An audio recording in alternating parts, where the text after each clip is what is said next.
Hi all, welcome back to my channel homely vlogs and recipes. ಗುರುವಾರ ವ್ಲಾಗ್ನ start ಮಾಡ್ಕೊಂಡಿದ್ದೀನಿ. ನಾನು ಮನೆ ದೇವ್ರಿಗೆ ಕೂಡ ಹೋಗಿದ್ದರಿಂದ ನಾನು ಊರಲ್ಲಿ ಇರಲಿಲ್ಲ. ಗುರುವಾರ ವ್ಲಾಗ್ನ ಸ್ಟಾರ್ಟ್ ಮಾಡ್ಕೊಂಡಿದ್ದೀನಿ. ಬೆಳಗ್ಗೆ ಎದ್ದ ತಕ್ಷಣ ಒಂದು ಹಾಫ್ ಆನ್ ಅವರ್ ವಾಕ್ ಮಾಡಿ ಮನೆ ಎಂಟ್ರೆನ್ಸಲ್ಲಿ ಮತ್ತು ತುಳಸಿ ಕಟ್ಟೆ ಬಾಗಿಲಿಗೆಲ್ಲ ರಂಗೋಲಿ ಹಾಕಿದ್ರೇ ನನ್ನ ಡೇ ಸ್ಟಾರ್ಟ್ ಆಗೋದು. ಒಂದು ಹಾಫ್ ಆನ್ ಅವರ್ ವಾಕ್ ಕೂಡ ಮಾಡ್ಕೊಂಡಿರ್ತೀನಿ. ಮತ್ತು ಬೆಳಗ್ಗೆ ನಾನು ಕಿಚನ್ಗೆ ಹೋದಾಗ ನನಗೆ ಕಿಚನ್ ಇಷ್ಟಾದರೂ ಕ್ಲೀನಾಗಿರಬೇಕು. ಇಲ್ಲ ಅಂದರೆ ನನಗೆ ತಿಂಡಿ ರೆಡಿ ಮಾಡೋದಕ್ಕೆ ಇಂಟ್ರೆಸ್ಟ್ ಬರೋದಿಲ್ಲ. ಕಿಚನ್ ಕ್ಲೀನಿಂಗ್ ಸ್ಟಾರ್ಟ್ ಮಾಡ್ಕೊಂಬಿಡ್ತೀನಿ ಫಸ್ಟು. ಅದಕ್ಕೋಸ್ಕರ ನಾನು ನಾನು ಊಟ ಎಲ್ಲ ಆದಮೇಲೆ ಫಸ್ಟು ಕಿಚನೆಲ್ಲ ಕ್ಲೀನ್ ಮಾಡಿ ಎಂಜಲ್ ಪಾತ್ರೆಗಳನ್ನೆಲ್ಲ ವಾಶ್ ಮಾಡಿ ಇಟ್ಬಿಡ್ತೀನಿ.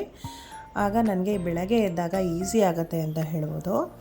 ಯಾವತ್ತೂ ಅಷ್ಟೇ ಎಂಜಲ್ ಪಾತ್ರೆಗಳನ್ನು ಕೂಡ ಸಿಂಕಲ್ಲಿ ಇಟ್ಬಿಟ್ಟು ನಾವು ಮಲಗಬಾರ್ದು ಅಂತ ಹೇಳ್ತಾರಲ್ವ. ಹಾಗಾಗಿ ರಾತ್ರಿಯೇ ನಾವು ಪಾತ್ರೆ ವಾಶ್ ಮಾಡಿ ಎಲ್ಲ ಕ್ಲೀನ್ ಮಾಡಿ ಇಡೋದ್ರಿಂದ ಒಂಥರ ಫ್ರೆಶ್ ಅನಿಸುತ್ತೆ. ತಿಂಡಿ ರೆಡಿ ಮಾಡೋದಕ್ಕೆ ಈಸಿ ಅನಿಸುತ್ತೆ ನಮಗೆ. ಮತ್ತು ಗುರುವಾರ ವಾರ ಕೂಡ ಆಗಿರೋದ್ರಿಂದ ಬೆಳಗ್ಗೆನೇ ಮನೆಯೆಲ್ಲ ಕ್ಲೀನ್ ಮಾಡಿಕೊಟ್ಬಿಡ್ತೀನಿ. ಸೊ ಹಸ್ಬೆಂಡ್ ಪೂಜೆ ಮಾಡಿಬಿಟ್ಟು ಹೋಗ್ತಾರೆ. ನಾನು ಸಂಜೆ ಪೂಜೆ ಮಾಡ್ಕೊಳ್ತೀನಿ. ಮತ್ತು ಫ್ರಿಡ್ಜ್ ಕೂಡ ಗಲೀಜಾಗಿತ್ತು. ನಾನು ಫ್ರೀ ಟೈಮಲ್ಲಿ ಫ್ರಿಡ್ಜ್ ಕೂಡ ಕ್ಲೀನ್ ಮಾಡ್ಕೊಂಡಿದ್ದೀನಿ ಮಧ್ಯಾಹ್ನ. ಮತ್ತು ಅಡುಗೆ ಕೂಡ ಮಾಡಬೇಕಾಗಿತ್ತು. ಇಲ್ಲಿ ನಾನು ಮಿಕ್ಸ್ಡ್ ಕಾಳುಗಳದ್ದು ಸಾಂಬಾರು ಮಾಡ್ತಾಯಿದ್ದೀನಿ. ತುಂಬ ಹೆಲ್ತ್ ಬೆನಿಫಿಟ್ಸ್ ಇದೆ ಮಿಕ್ಸ್ಡ್ ಕಾಳುಗಳನ್ನ ನಾವು ತೊಗೊಳೋದ್ರಿಂದ. ವೆಯ್ಟ್ ಲಾಸ್ ಮಾಡೋರ್ಗಂತೂ ತುಂಬ ಒಳ್ಳೆ ರೆಸಿಪಿ ಅಂತ ಹೇಳ್ಬೋದು. ಈ ಸಾಂಬಾರನ್ನ ನಾನು ಹೇಗೆ ಮಾಡ್ತೀನಿ ಅನ್ನೋದನ್ನು ಶೇರ್ ಮಾಡ್ತಾಯಿದ್ದೀನಿ. ಒಂದು ಪ್ಯಾನಲ್ಲಿ ನಾವು ಒಂದು ದೊಡ್ಡ ಸೈಜ್ ಆನಿಯನ್ ಮತ್ತು ಸ್ವಲ್ಪ ಬೆಳ್ಳುಳ್ಳಿ, 2 ಬ್ಯಾಡಗೆ ಮೆಣಸಿನ್ಕಾಯಿ ಮತ್ತು 2 ಒಣಮೆಣಸಿನ್ಕಾಯಿನ ಹಾಕ್ಕೊಂಡು ಚೆನ್ನಾಗಿ ಫ್ರೈ ಮಾಡ್ಕೊಳ್ಬೇಕಾಗತ್ತೆ. ನೀವು ಬೇಕಿದ್ದರೆ ಹಾಗೆ ಹಸಿದನ್ನೇ ರುಬ್ಬಿ ಮಾಡ್ಕೊಳ್ಬೋದು. ಈ ಥರ ಫ್ರೈ ಮಾಡಿಕೊಂಡು ನೀವು ಸಾಂಬಾರು ಮಾಡ್ಕೊಳ್ಳೋದ್ರಿಂದ ಸಾಂಬಾರು ತುಂಬ ಟೇಸ್ಟಿಯಾಗಿರುತ್ತೆ ಅಂತ ಹೇಳ್ಬೋದು. ಈಗ ಸ್ವಲ್ಪ ಕೊತ್ತಂಬರಿ ಸೊಪ್ಪನ್ನು ಕೂಡ ಆ್ಯಡ್ ಮಾಡ್ಕೊಂಡಿದ್ದೀನಿ. 1-2 ಟೊಮ್ಯಾಟೋನ ಫ್ರೈ ಮಾಡ್ಕೊಳ್ಳೋದಕ್ಕೆ ಹಾಕ್ಕೊಂಡಿದ್ದೀನಿ. ಎಲ್ಲ ಚೆನ್ನಾಗಿ ಫ್ರೈ ಮಾಡ್ಕೊಳ್ಬೇಕಾಗತ್ತೆ. ಈ ಸಾಂಬಾರು ನಿಮಗೆ ಮುದ್ದೆಗೆ ರೈಸ್ಗೆಲ್ಲ ಅದಕ್ಕೂ ಚೆನ್ನಾಗಿರುತ್ತೆ. ಸಾಂಬಾರು ಕ್ವಾಂಟಿಟಿ ಜಾಸ್ತಿ ಆಗುತ್ತೆ ನಾವು, ಯಾಕಂದರೆ ವೆಜಿಟೇಬಲ್ಸ್ನು ಕೂಡ ಹಾಕಿ ಜಾಸ್ತಿ ಕಾಳುಗಳನ್ನು ಕೂಡ ಹಾಕಿ ಮಾಡೋದ್ರಿಂದ ಸಾಂಬಾರು ಜಾಸ್ತಿ ಆಗುತ್ತೆ. ಅದನ್ನು ಬೇಕಿದ್ದರೆ ನೀವು ನೆಕ್ಸ್ಟ್ ಡೇ ಇಡ್ಲಿ ದೋಸೆಗೆ ಕೂಡ ಉಪಯೋಗಿಸ್ಕೊಳ್ಬೋದು. ತುಂಬ ರುಚಿಯಾಗಿರುತ್ತೆ.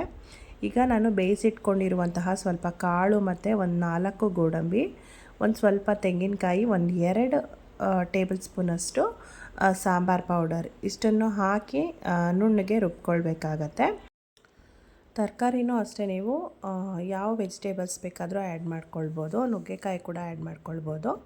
ಇಲ್ಲಿ ನಾನು ಕ್ಯಾರೆಟ್, ಬೀನ್ಸ್ ಮತ್ತು ಆಲೂಗಡ್ಡೆ, ಬದನೆಕಾಯಿನ ಸೇರಿಸ್ಕೊಂಡಿದ್ದೀನಿ. ನೀವು ಬೇಕಿದ್ದರೆ ಇನ್ನೂ ಸ್ವಲ್ಪ ವೆಜಿಟೇಬಲ್ಸ್ನ ಆ್ಯಡ್ ಮಾಡ್ಕೊಳ್ಬೋದು.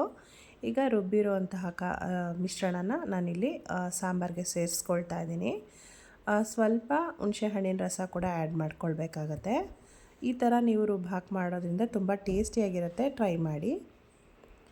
ಮತ್ತು ರುಚಿಗೆ ತಕ್ಕಷ್ಟು ಉಪ್ಪನ್ನು ಕೂಡ ಆ್ಯಡ್ ಮಾಡಿಕೊಂಡು ಲಿಡ್ನ ಕ್ಲೋಸ್ ಮಾಡಿ ನೀವು ಒಂದೇ ಒಂದು ವಿಷಿಲ್ ಕೂಗಿಸ್ಕೊಂಡ್ರೆ ಸಾಕಾಗತ್ತೆ. ಯಾಕಂದರೆ ನಾನು ಆಲ್ರೆಡಿ ಕಾಳುಗಳನ್ನು ಕೂಡ ಬೇಯಿಸ್ಕೊಂಡಿರೋದ್ರಿಂದ ನೀವು ವೆಜಿಟೇಬಲ್ಸು ಮತ್ತು ರುಬ್ಬಿರುವಂತಹ ಮಿಶ್ರಣ ಎಲ್ಲನೂ ಹಾಕಿ 1 ವಿಷಿಲ್ ಕೂಗಿಸ್ಕೊಂಡ್ರೆ ಸಾಕಾಗತ್ತೆ. ಕರೆಕ್ಟಾಗಿ ಬೆಂದಿರುತ್ತೆ.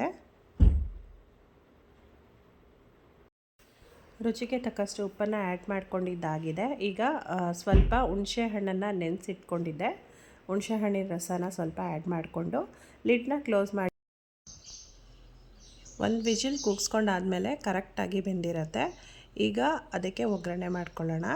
ಒಂದು ಸ್ವಲ್ಪ ಎಣ್ಣೆ, ಸಾಸಿವೆ, ಬೆಳ್ಳುಳ್ಳಿ, ಈರುಳ್ಳಿ ಮತ್ತು ಕರಿಬೇವು, ಒಣಮೆಣಸಿನ್ಕಾಯಿ ಇಷ್ಟನ್ನು ಹಾಕ್ಕೊಂಡು ಒಗ್ಗರಣೆ ಮಾಡ್ಕೊಂಡಿದ್ದೀನಿ. ಒಗ್ಗರಣೆ ಮಾಡಾದಮೇಲೆ ಒಂದು ಕುದಿ ಬರ್ಸಿದ್ರೆ ನಿಮಗೆ ಸಾಂಬಾರು ರೆಡಿಯಾಗಿ ಹೋಗುತ್ತೆ. ತುಂಬ ಟೇಸ್ಟಿಯಾಗಿರುತ್ತೆ. ನೀವು ಕೂಡ ಟ್ರೈ ಮಾಡಿ. ವಿಡಿಯೋ ಇಷ್ಟ ಆದರೆ ಲೈಕ್ ಮಾಡಿ, ಶೇರ್ ಮಾಡಿ, ಕಮೆಂಟ್ ಮಾಡಿ. ಇನ್ನೂ ಸಬ್ಸ್ಕ್ರೈಬ್ ಆಗಿಲ್ಲ ಅಂದರೆ ಪ್ಲೀಸ್ ಸಬ್ಸ್ಕ್ರೈಬ್ ಮಾಡ್ಕೊಂಡು ನೋಡಿ. Thank you for watching.